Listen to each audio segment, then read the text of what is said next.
Why don't we throw straight to the two-time back-to-back Norm Smith medalist? Will Ashcroft joins us live from Brisbane. Fresh as a daisy. You are looking fresh, mate. Is that in the rinse? The hair's looking amazing. How are you, great man?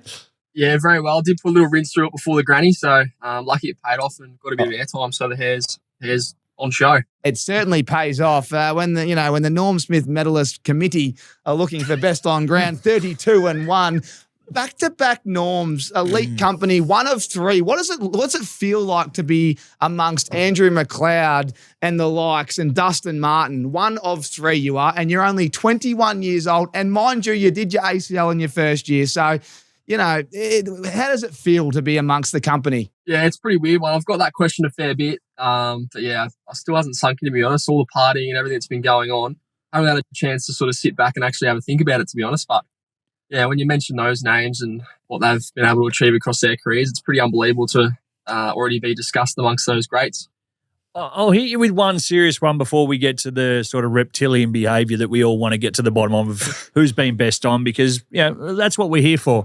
But I interviewed you as part of when you were coming back from that ACL, and we spoke about your mental health and how you'd really struggled watching on and how much it had really taken to get you through to get back, and you were really focused on getting back to the point where you'd play some really good football. Are you blown away by where you've got to? Because from me sitting there watching that to where I see you and was good enough to have front row seats to seeing it last Saturday, congratulations, mate, because it is nothing short of fucking astonishing as to what you've gone and done. Yeah, no, definitely. You put all the work in, there's no guarantees with that. So I think for me, that was always my focus coming back from my knee, and we had those chats during that time. And then, to actually get back and, like, for me, just getting back and playing football last year at the back end of the year was just an achievement in itself. And to sort of, keep, progressing, play my first final last year, playing a grand final, like it all happened very quickly. And to actually get to this point where you're talking about the Dusty Martins of the world, like it's pretty unbelievable that I've done that in a couple of years. So, it's amazing, and it makes me so excited for what's to come. Like, I'm got so much work to put in, got so many plans this off season and beyond. So I can't wait to keep building. And I know it's probably still a blur, the 2 hours on Saturday of game day, because like you said, it's a bit of a circus once it's finished. There's so much partying and celebrating, and I'm sure you've probably got your exit interview coming up in a minute. But in terms of reflecting on the 2 hours, there's obviously some really important moments throughout the game that will stick clear in your mind. There are a couple of turning points in that game that you can feel where momentum just swung your way, because I think you were responsible for a lot of those. But is there one point in time where you go, nah, we've got him here?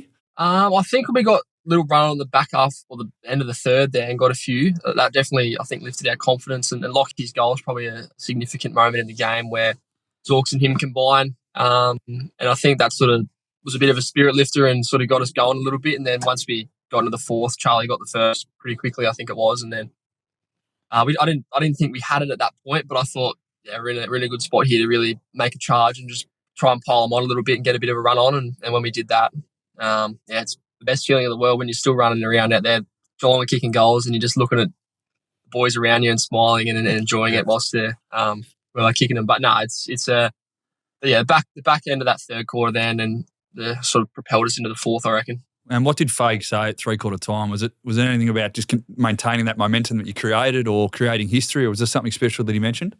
Nothing specific. I think he's pretty black and white with what he's saying. He just wants to come back to the process and how I can keep turning up in the moments that got us there, to be honest. So were you listening? Yeah, just doing more of the same. You strike me as someone who would have been listening. That answer, just as someone who doesn't listen a lot, sounds like you're making it up and you weren't listening.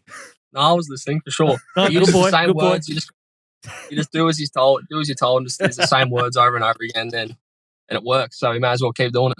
What about we're gonna get Lockie Neal? I think he's at the track today, mate, with a few of the boys. Are you heading to the track as well? Yeah, I'm just in the car. I've just done my medical, and I'm heading home, getting dressed, and Ubering straight there. Oh, you're a good man. Well, Lockie Neal's going to join us soon with all your teammates at the back end of the program. But I'm good mates with him, and I messaged him, I reckon 2 weeks ago, and he was absolutely done. Like he said, grade 3, I got a bit of tendon in there. I've done 1,000 calves, mate. So I thought there is no way known he's playing You talked about that moment, his goal. I just listened to a little social media video. I think it had a bit of Creed on there and all that. I don't know if you've seen that video, but that goal in slow motion is unbelievable.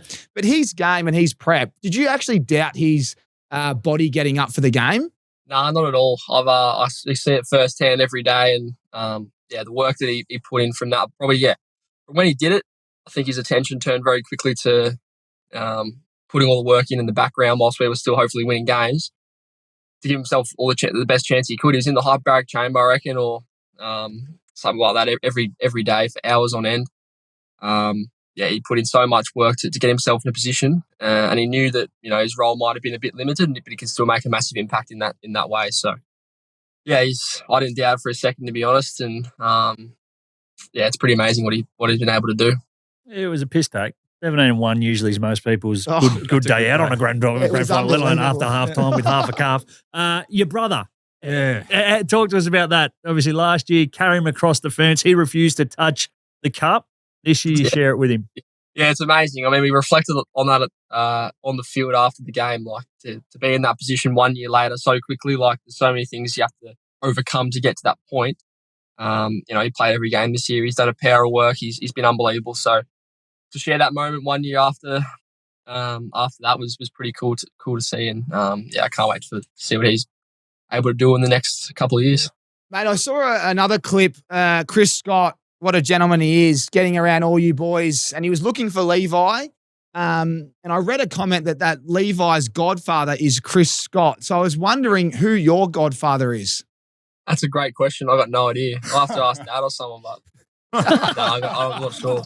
He's the godfather of his flat. The two-time Norm Smith doesn't know his godfather, and the godfather's telling everyone that's my godson. Now We can clip that out for him. Yeah, we can look after you there, mate. So you've won back to back, but in terms of one being special more than the other. Now I know you reached the top of the mountain once, and then to go back again is sometimes even harder. But the different elements is that you got your brother playing.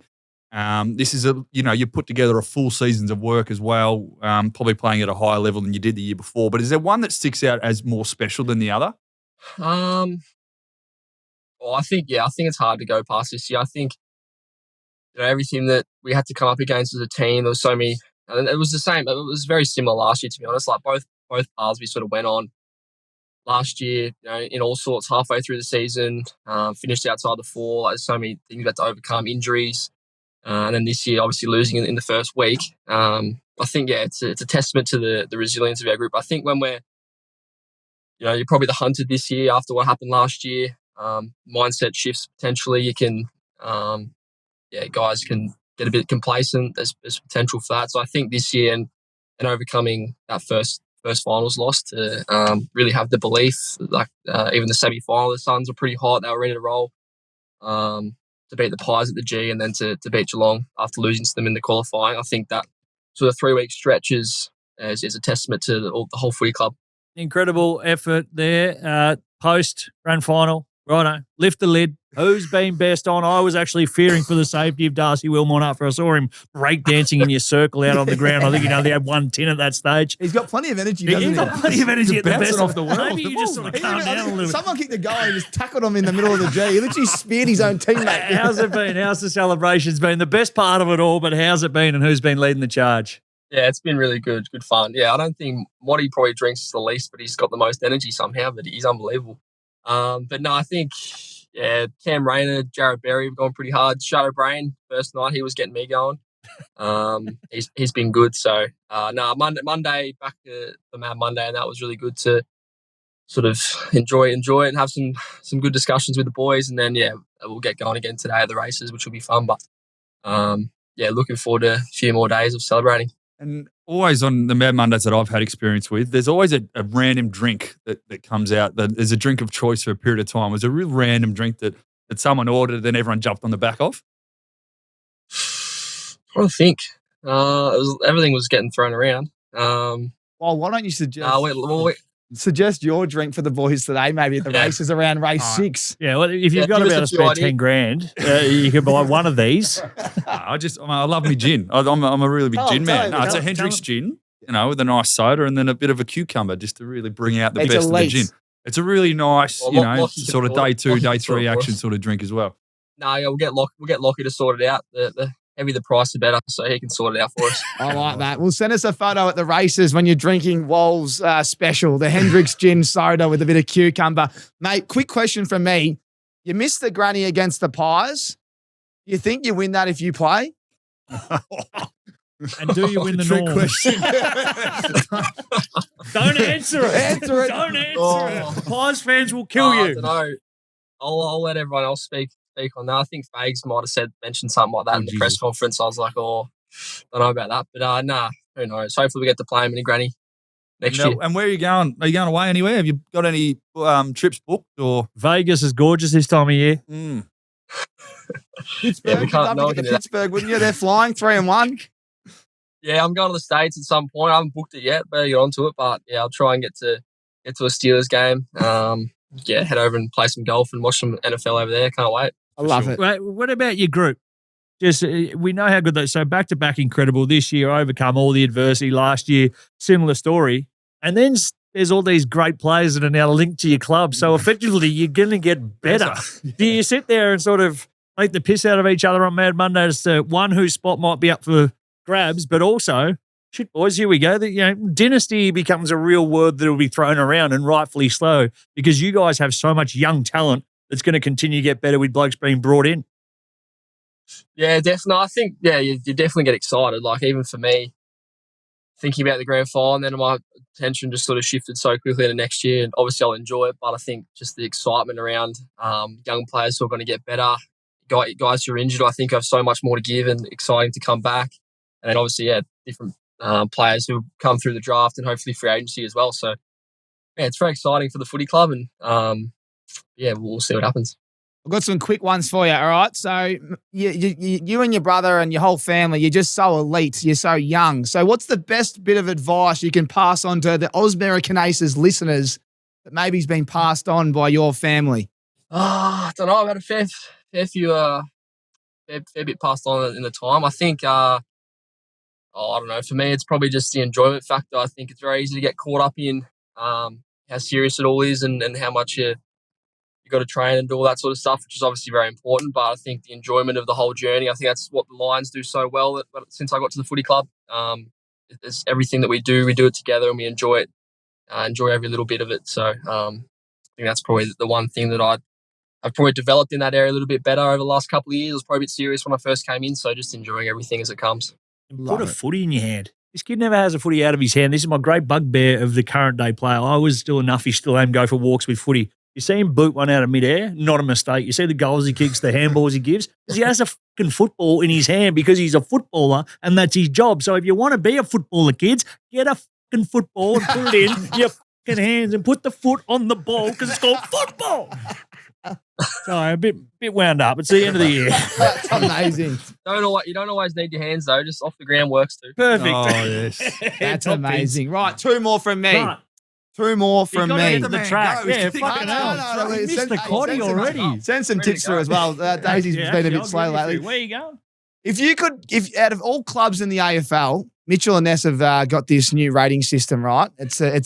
What club's got the most baggage? Which club to you comes front of mind? Which club has caused their fans the most trauma since you can remember? If you go off the top for us, what's the number one? Shoot from the hip. Oh no, the right now. Dons, As maybe. of today, think of a team going into next year. Dons. Dons. There you go. Number one, the Dons. Who do you barrack for, Tommy? I grew up barracking Yeah, for the okay. Dons. All right. Well, we can't not leave on. Give us an update on Wash, mate, because there's got to be some big updates in pre-season, off-season, really. You get more time to focus on your off-field stuff. Give everyone an update on Wash and where all that's at, mate. You're doing some amazing things off-field, and it's no wonder your performances on-field are going so well because you've got a balanced lifestyle. Yeah, no, it's very exciting. Getting a little bbit of a shift in the structure. We'll get a few different people on board to help. Hopefully get a bit of investment. So we'll try and take the up to the next level. Get some exciting stuff on the horizons, which I'll put a team together and put some work in over the off season to get it ready for hopefully 2026, and then hopefully expanded other sports as well. So it'll be exciting for people playing league and basketball and those sorts of things. So big things on the horizon. Any events in Melbourne, mate? We'll try to tee one up. We'll do a Aus American and wash event. Get Just everyone one down. on the and weekend. enjoy it. Put a clinic on for 2 hours at the MCG. We'll have another one then. We'll have another one. Well, mate, when you're in town, we'll lock that in. Thanks so much for your time. Thanks, mate. Once again, mate, amazing start of the career, and so happy for you and the group. And yeah, look good in the RIXXs in the parade. Thanks for rocking the RIXXs, mate. You looked a million. Thanks, boys. No, they're beautiful. Love them. Appreciate it. All right. All Go right. well today, Enjoy mate, the and track, we'll mate. chat to you later. Race Enjoy the 4, number States. 5 at Eagle Farm. Chat soon. Cinque Yeah, send me some Terre. tips too. Yeah, mate. Six Stick some bucks. tips on. Thanks, lads. There, brother. See you, mate. Yeah, boys.